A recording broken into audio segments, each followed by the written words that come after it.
The Locked On Podcast Network presents the College Sports Big 3 in 30. The three biggest stories in college sports. From our local experts at the Locked On Podcast Network. Bringing you the real story. Why it matters, what's next, who wins the big game, and more, all in 30 minutes. The College Sports Big 3 in 30 starts now with the biggest story in college sports. A real tough game for the Illini on Saturday night got potentially a whole lot tougher. You are Locked On Illini, your daily podcast on the Illinois Fighting Illini. Part of the Locked On Podcast Network, your team every day. Indiana and Illinois. It's a top 20 matchup in Bloomington, and it's going to be awesome.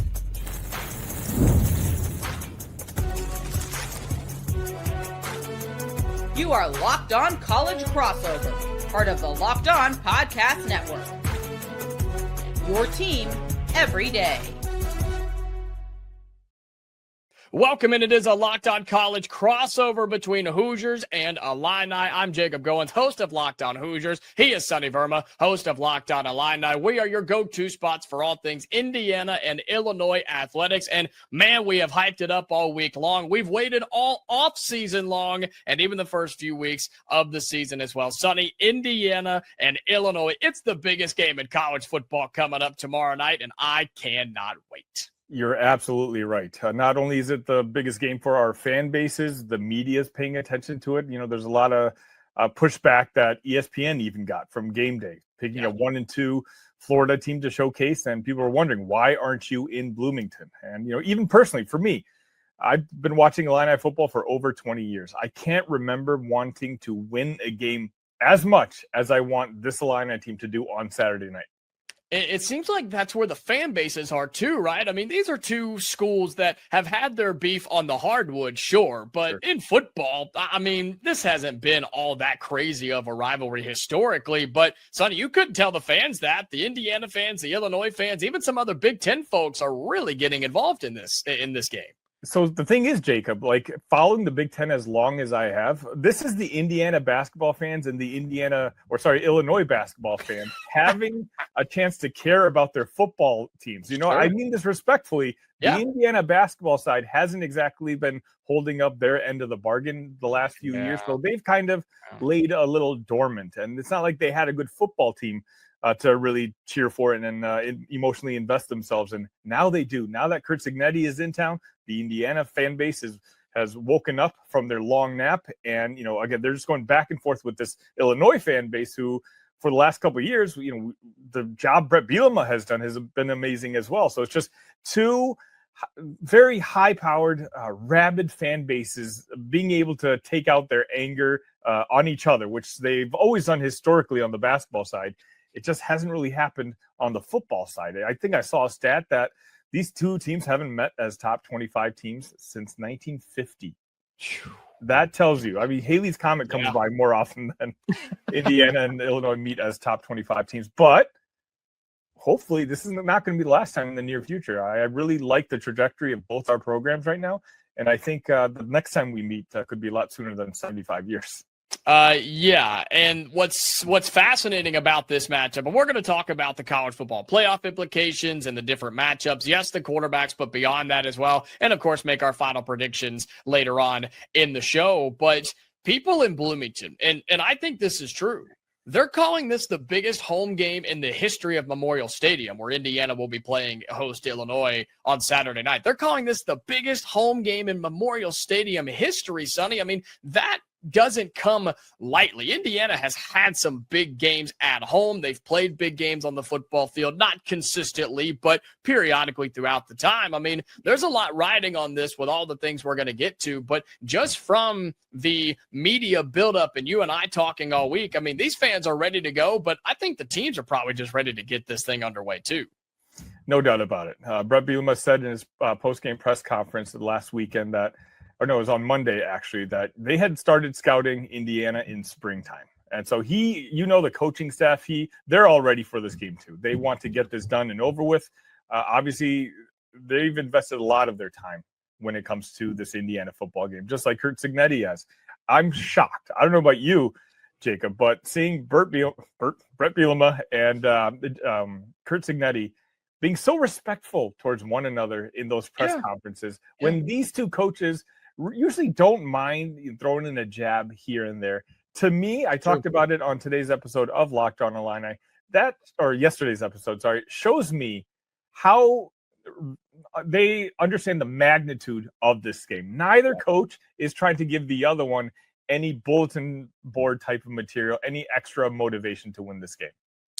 I think part of it is a mutual respect, yes, but part of it might just be both of them are scared to death to play this game because of how good the opponent is. I mean, from my angle and just talking about the Illinois matchup, I mean, Illinois is a really good football team. Do I think Indiana's better? Yeah, I do. But Illinois is still a really, really good team. And look, if the roles were reversed, if Indiana was going to Illinois, I would be worried out of my mind. Being at home is such a difference maker. And look, I'm not trying to say that Indiana football home environments have been the best thing in college football. This isn't going to Penn State. This isn't going to Tuscaloosa. This isn't playing in Austin, playing against Texas or whatever. But being at home is a big deal. And Indiana's going to have a ton of fans there. And I'm just glad it's in Indiana versus Illinois. And I'm sure that adds a bunch of the stress for you and Brett Bielema and the entire team having to make the trip to Bloomington.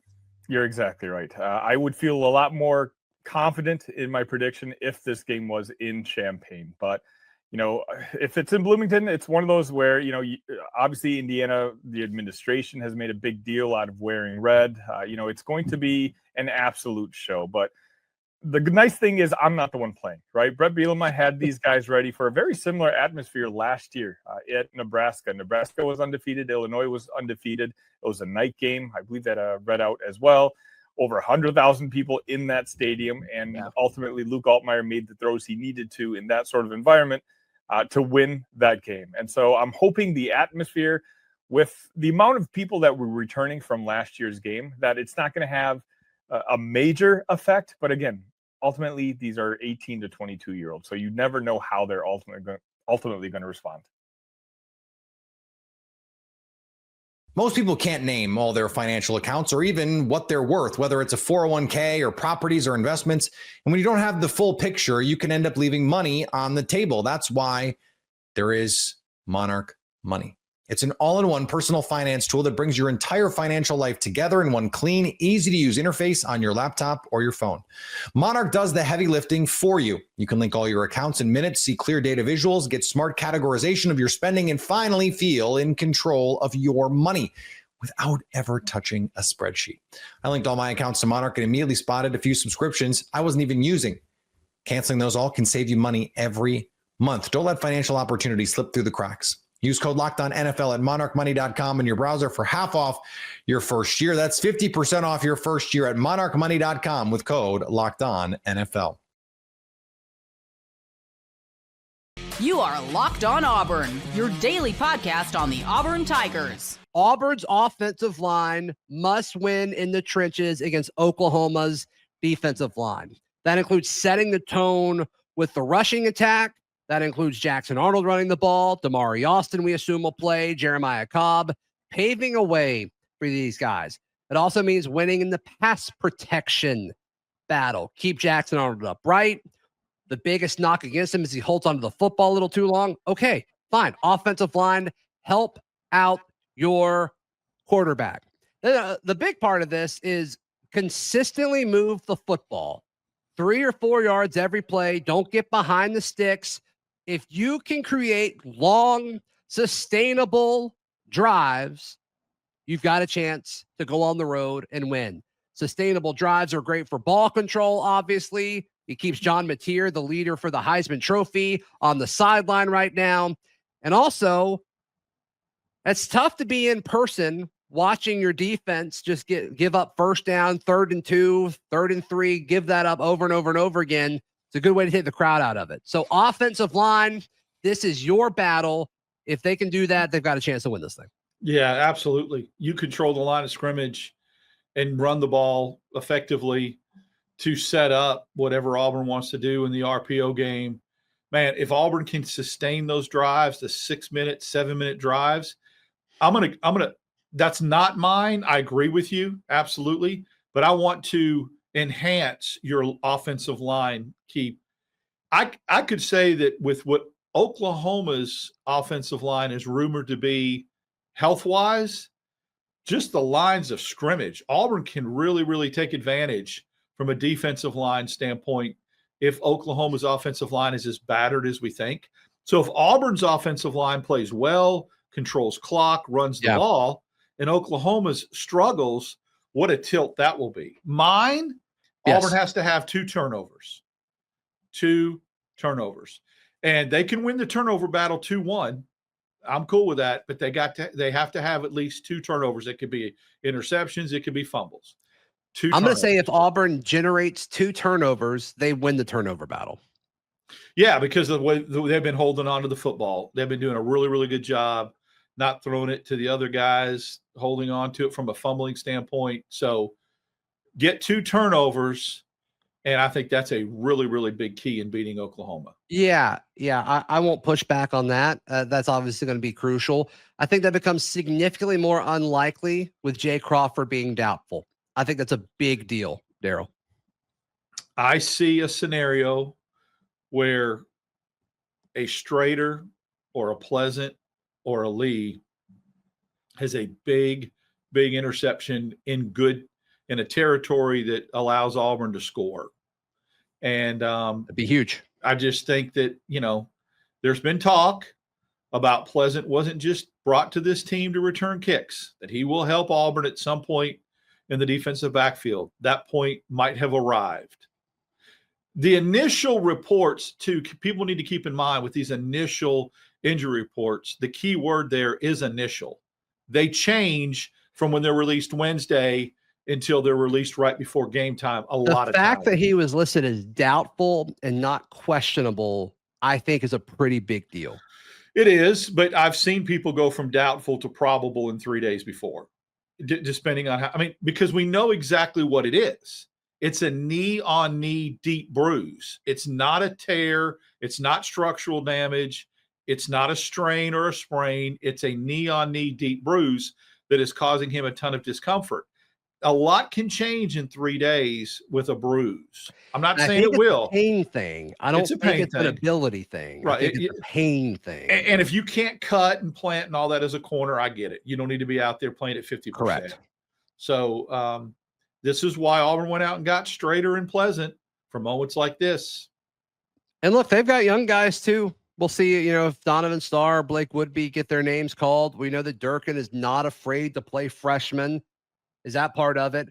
Or look, Champ Anthony was a pretty solid outside corner. I think he's looked better outside than he has inside. Do you have a few situations where you put him out there? I just wonder, you have to be a little handsy when you play outside corner. And with that, I don't even know if he's wearing the club, if the cast is that'll coming be off. Interesting to see. I agree. So the hand fighting is important as an outside corner. How much can you do? It'd be fun to hand fight with a club. But, how much of that can you really do? Bringing a club to a hand fight. Yeah, bringing a club to a hand fight. How about that? Like bringing a gun to a knife fight, right? There you go. All right. So I'm saying for Auburn to beat Oklahoma, the offensive line must win the battle against Oklahoma's defensive line. Daryl is saying for Auburn to beat Oklahoma, the Auburn Tigers must create 2 turnovers. 2 picks. A fumble and a pick. What do you think is the most likely option there? I'm saying one of each. I see a strip sack. That'd be crazy. Kind of like what happened last week, and then I see a pick. That would be so. And no, I won't be weak and wuss out and count turnovers on downs. That's not going to count. Okay. I could, but I won't. No, I think that's the right call. Yep. So if both of those things happen, you got to really like Auburn's chances. So we'll see. It's going to be a tough battle, Daryl. I've been saying all week it's 27-24 someone. And based on the day that I recorded the content that dropped, I have gone back and forth. My heart wants me to pick Auburn so bad, but I just don't know if I can really get there. I don't think I can get there. I've changed my score from what I told you before we even pushed record, but I'm going to go Auburn 24, Oklahoma 23. One of the best stories of the year early in college football. Auburn's going to win the game on an Alex McPherson field goal. Wouldn't that be incredible? Wouldn't that be an incredible moment for several reasons, but obviously for Alex, that'd be awesome. Yeah.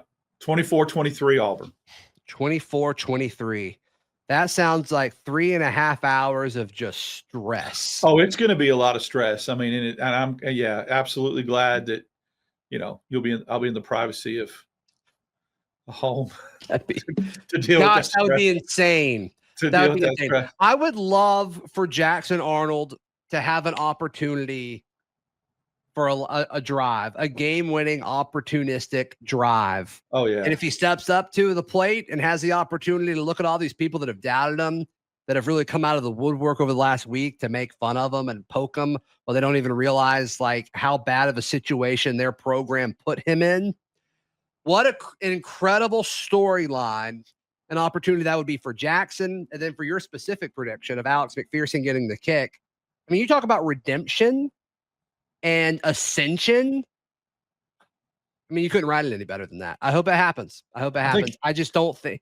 I think I'm picking Oklahoma on Saturday. What's 27-24? Yeah. Yeah. Okay. All right. Well, I also like the narrative that Auburn probably lost that Oklahoma game last year because of a big turnover and a missed kick. Mm-hmm. So maybe that also gets rectified, right? So that would be another pure justice thing. Auburn forcing the turnover, then winning the turnover. Yeah. Sure. Yep. Yeah. Be poetic. Could be symbolic. Whoever wins this game, whether it's Auburn or Oklahoma, it would be dishonest to have a conversation about the 12-team playoff and not mention the winner of this game. This is a big deal. This is a game that Auburn hasn't been in since Hugh Freeze has been the head coach. This is a big deal with a lot on the line. Unfortunately, it's just away from home. And we'll see, this team responded well in Waco, but Oklahoma is just so much better than Baylor. Well, it's harder to win in Norman. Absolutely. I mean, like I told you, since 2005, they're the third best home winning percentage. The other point that is very underrated that you made on socials that you put out there with a screenshot was Auburn gets through this game and somehow, splits between this and Texas A&M and upsets Georgia at home. You're like, oh, driver's seat. I don't feel that way anymore. It's every week now. This schedule to me has gotten so much tougher that the perceived, kind of like, oh, now it gets favorable isn't as favorable as it looked like 2 weeks ago. Arkansas for sure. Better than I thought. Vanderbilt smoked South Carolina on the road. Missouri's better than I thought they would be. I did not think Missouri. Now, Missouri, let's see when they get into, but they're better than I thought they would be. So, I mean, that's that you win this game, you just kind of keep on keeping along. It doesn't put you in the driver's seat for anything with the way this schedule is. Even the perceived easier part of this schedule, to me, got a lot more difficult in the last week. The NFL season is finally here, and FanDuel is making sure you're ready for the weekend with a can't-miss offer. Right now, new customers can bet just $5, and if your bet wins, you'll get $300 in bonus bets to use across the app. I love using FanDuel because it fits however I like to bet in the moment, whether it's a prop, whether it's a same-game parlay, or even jumping in live as the action unfolds. It's quick, easy, and the best way to add a little more energy to Sunday. So are you ready to play? Download the FanDuel app now by visiting FanDuel.com to get started. That's FanDuel.com to place your first $5 bet.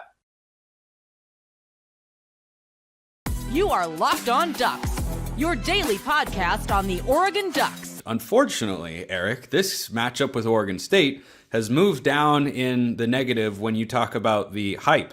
I remember when this was a big game. I remember when it was a ranked matchup just 2 years ago at Autzen Stadium. And yes, Oregon won big, but it was a top 20 matchup. And now here we are. Oregon, according to our friends at FanDuel, is up to 35.5 points on the spread. Yikes. How can Oregon State keep this game close in your view? I'm not convinced they really can. And I guess it's just, And by the way, just to your point that in the lead in there, it kind of stinks for a lot of reasons that this is where we're at. Like I just right before I jumped on, I was completing like a recap of the last 10 Civil Wars, and there were some awesome games in there and a lot of really good players on both teams. I mean, Oregon won, I think, 7 out of 10, so I'm not going to say it was like a super even rivalry, and some of those were – did you remember? You don't forget it, but Willie Taggart won 69-10 in his only – I did remember that one. Yeah, I was at that game live and in person at Autzen Stadium. I think if Oregon had wanted to, they could have scored 100. I think so too. But my point is, like, even though there are moments like that, there was also like a bunch of games that were really, really close, and even games where Oregon State came in unranked. Like I was just looking at the 2015 game. Oregon wins 52-42. Oregon State won 2 games that season. It was not a good team, and they made it really interesting. It was a 3-point game in the fourth quarter before Braylon Addison scored. So I say all that because it feels like we're removed from that era of Oregon State football. I don't expect it to be close. I don't think anybody does. We had our 24/7 Sports affiliate from Oregon State, Angie Machado of Beaver Blitz on, and she was more interested in talking about like what they can do for like the emotions of the fan base and of the players to get ready for the rest of the season, as opposed to like keys to a win. And it kind of stinks we're there. I guess to answer what you actually asked me, rather than just go off and do whatever I just did, I'll say, like, unless Oregon makes a ton of mistakes, and I mean a ton, I mean, you'd need to be 2022 on steroids of just like dropping punts. You know, a punter can't have. You need to do probably what Oregon State's punter did against Fresno State a couple weeks ago. Oh frankly. man, that play is so bad, so bad. We were just talking before this about low IQ sports moments. One of the lowest IQ sports moments I have seen in a very long time, and a new one to me. I've never seen a punter. I've never seen a ball kicked from off the ground on a punt. No, I mean, at that point, you just dive on it, man, and hope your defense can get, or kick it sideways out of bounds. He tried to kick it down the field to try and, you know, actually get a punt out of it that nets like 20 yards. And man, with 20 something seconds in the first half, it's like, yeah, force the I don't know. And they might have won that game, by the way. It ended up being in the game. Like, yep, it was close. Regardless, no. So like, unless you're doing a lot of that kind of stuff, I just don't see it. You know, I guess if you wanted to be like glass half full Beaver perspective, like Blake Murphy can throw a ball really far. I don't know if any of Oregon State's receivers are fast enough to separate, especially against the length and size of Oregon's defense, which has given up, I guess. Trent Walker is a good player. He's a good player. Is he somebody you expect to separate downfield? Not really. Not downfield as much. He's a possession guy. He had 8 catches for 68 yards against Oregon last year. Yeah. And I think he was mostly covered by Jabbar Muhammad, who was Oregon's best cover corner. He is absolutely a quality player who would be in an Oregon rotation this year at wide receiver. I have no issue saying that. I just also think, like, in my mind, if you're Oregon State, you're not going to win at the line of scrimmage based upon what they've done. They ran for 8 yards last week. They have like 73 combined rush yards in Power 4 games this year.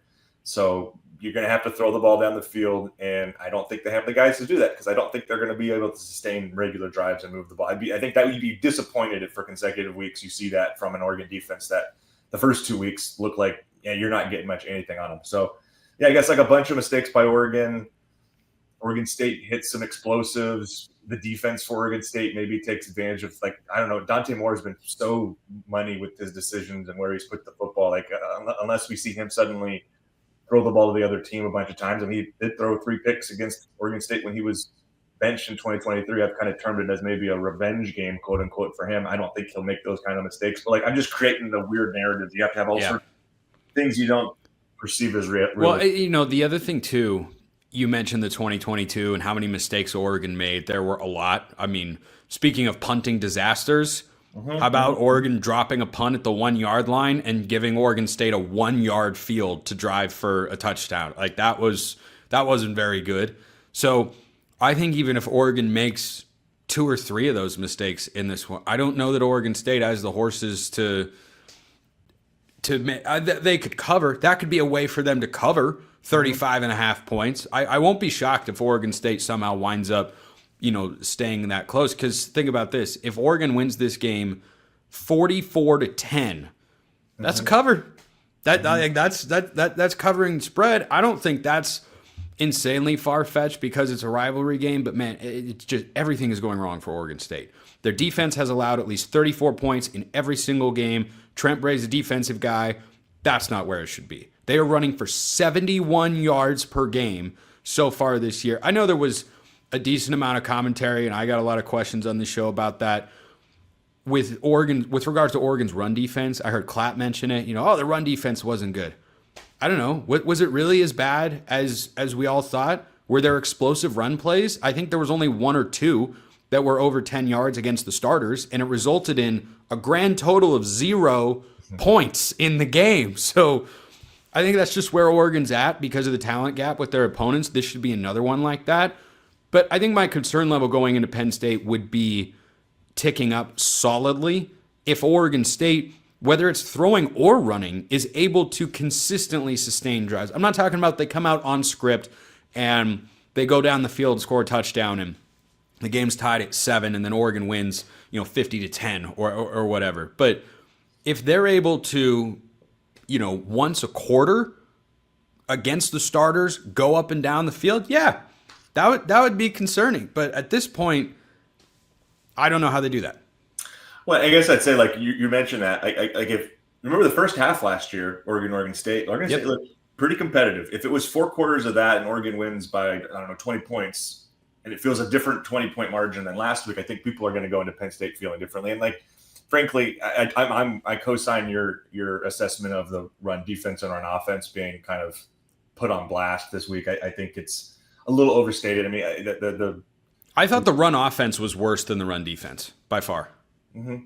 Yeah, I mean, except you take away the De'Air Hill 66-yarder, there wasn't a whole lot that was working there, and we'll see if that gets. I mean, that I guess that would be something to see if that gets rectified against an Oregon State defense that's been not good either. I mean, that's the thing that's hard here. Here's a question I'll throw back at you. What's actually translatable from this game to Penn State? Because it feels like based on the opponent, it's very few things. What's translatable? You're playing football. Mm-hmm. But that's then there's not a lot. I don't think there's is there an NFL guy on the Oregon State defense? Here's one. Malik Murphy is capable of making the same caliber of throws as Drew Aller, both in the good sense and in the bad sense. Malik Murphy has a legit arm, can make legit. Does he have time to set up downfield shots? Does he, is he able to have open receivers against this Oregon secondary? We'll see. That remains to be seen. I think that's probably the most translatable element whenever we assess this game. Malik Murphy's a guy. He was one of the top 5 quarterbacks to move in the portal this offseason. Easily. I think you'd have John Mateer, Carson Beck, probably Darian Mensah who replaced him. I kind of think it was not the greatest transfer portal quarterback class. So I think that Jaron Kiave. No, he does not count. That guy is so good. He's so good. He's better than Malik Murphy right now. I don't have any doubt. JKS is a top 10 quarterback in college football. He might not be outside the top 5.